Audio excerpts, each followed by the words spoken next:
Industri otomotif Cina sedang diguncang skandal besar. BYD, raksasa mobil listrik yang selama ini mendominasi pasar global, tiba-tiba menutup puluhan dealernya di berbagai kota. Banyak yang bertanya-tanya kenapa produsen mobil sekuat BYD bisa terpuruk. Ternyata jawabannya terkait langsung dengan strategi mobil super murah yang kini diminta dihentikan oleh pemerintah Cina sendiri. Ini bukan sekadar perang harga, ini adalah krisis yang bisa menggoyang seluruh pasar mobil listrik dunia. Pemerintah Cina akhirnya angkat suara dan menegur keras para produsen lokal termasuk BYD karena menjual mobil terlalu murah hingga menciptakan perang harga brutal. Tapi efeknya justru mematikan jaringan distribusi mereka sendiri.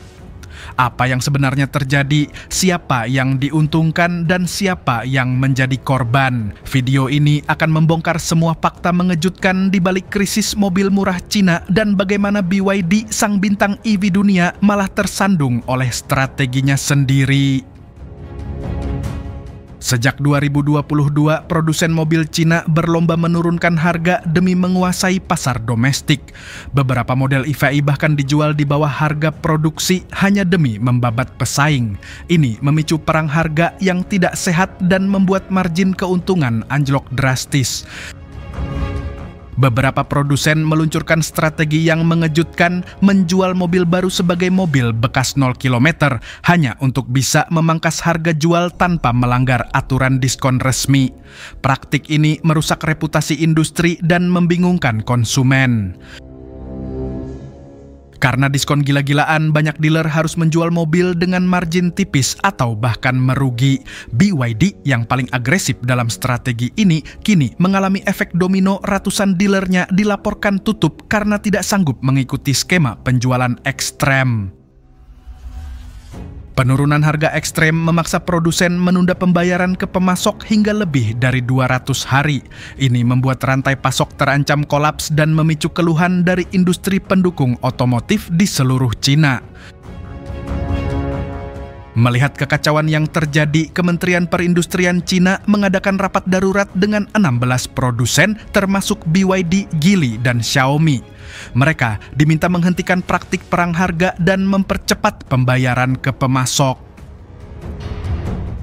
Sebagai salah satu pemimpin pasar, BYD menjadi sorotan utama. Strategi penjualan masif dengan subsidi internal besar-besaran membuat kompetitor kelabakan, tapi juga menciptakan tekanan keuangan internal dan kehancuran di level dealer.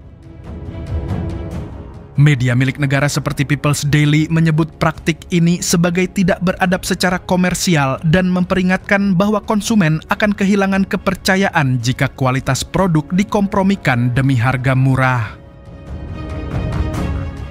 Harga murah memang menarik konsumen, tapi banyak yang akhirnya kecewa karena kualitas buruk, layanan purna jual tidak memadai, atau nilai jual kembali yang jatuh drastis karena model serupa terus diberi diskon.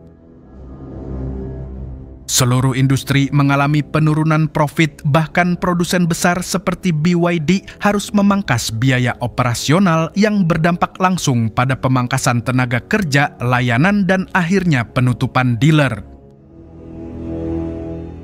Alih-alih bersaing sehat di luar negeri, produsen Cina justru saling menjatuhkan di dalam negeri sendiri.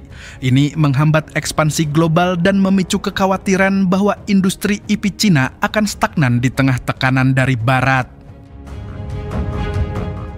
Pemerintah kini mulai memperketat regulasi harga, mewajibkan transparansi dalam strategi diskon, dan mengawasi langsung skema penjualan. Tujuannya jelas, menstabilkan pasar dan menyelamatkan ekosistem industri otomotif nasional. Jika raksasa seperti BYD terguncang, dampaknya bisa menjalar ke seluruh dunia. Negara-negara yang mulai ketergantungan pada mobil listrik Cina seperti Brasil, Rusia, Indonesia, dan bahkan Eropa Timur bisa mengalami ketidakstabilan pasokan dan perubahan harga ekstrem. Kejadian ini bikin heboh karena nggak tanggung-tanggung, satu grup dealer besar bernama Qiancheng Holdings yang punya lebih dari 20 outlet di provinsi Shandong itu loh, rumahnya mantan kaisar Cina, tiba-tiba gulung tikar. Tutup semua. Lengkap sama pintu gerbang dikunci, showroom kosong, dan konsumen melongo. Kalau ini sinetron, judulnya pasti Dealer Idaman Kini Tinggal Kenangan. Tapi kenapa sih bisa sampai tutup segitunya? Nah, ternyata Kianceng ini ekspansinya kebablasan. Ambisius banget buka banyak dealer dalam waktu cepat. Masalahnya, ekspansi itu butuh duit gede.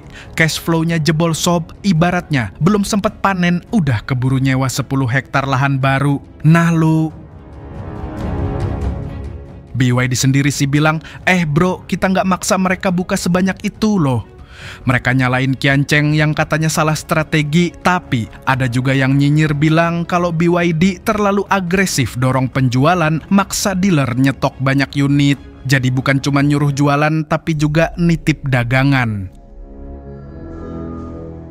Fenomena ini mirip kayak hubungan cinta satu arah. BYD ngebut jualan, dealer dipaksa nerima banyak unit, tapi konsumen nggak sebanyak yang diharap. Akhirnya dealer nyangkut stok, rugi operasional, dan tutup deh. Sedih banget sih, kayak cinta ditolak padahal udah beliin cincin. Yang bikin tambah miris, lebih dari 1.000 konsumen jadi korban. Mereka udah beli mobil, tapi karena dealernya tutup, jadi bingung servis di mana. Garansi jadi nggak jelas, kayak beli HP flagship tapi service centernya hilang dari Maps. BYD sih janji bakal bantu, tapi ya kita lihat aja realisasinya. Fenomena ini sebenarnya nunjukin satu hal penting, industri otomotif Cina lagi menuju titik jenuh. Terlalu banyak merek, terlalu banyak model, dan terlalu cepat ekspansi. Ditambah perang diskon yang brutal kayak promo belanja Shopee. Semua berlomba kasih harga murah, tapi margin makin tipis. Ujung-ujungnya yang lemah pasti tumbang duluan. Buat kita di Indonesia, ini bisa jadi pelajaran. Walau BYD lagi masuk dan ekspansi gila-gilaan di sini, kita harus lihat gimana mereka memperlakukan jaringan after sales-nya. Jangan cuma jago launching dan jualan, tapi lupa bangun support system. Konsumen itu nggak cuma butuh mobil, tapi juga rasa aman. Oke, sekarang kita tanya, apakah ini bakal bikin nama BYD tercoreng? Belum tentu, mereka masih punya produk yang oke dan daya saing kuat, apalagi secara teknologi baterai. Mereka udah di level dewa, tapi tetap aja manajemen dealer dan keuangan harus diperbaiki biar nggak makin banyak yang tumbang. So, Sobat Blitz, itu tadi kisah tragis sekaligus pelajaran bisnis dari negeri tirai bambu. Dealer BYD banyak tutup bukan karena mobilnya jelek, tapi karena sistem yang belum mateng. Jadi buat kalian yang udah ngincer mobil listrik BYD, pastikan dealernya sehat dulu ya. Jangan sampai beli mobil dealernya lenyap pas servis pertama. See you di video selanjutnya. Ciao!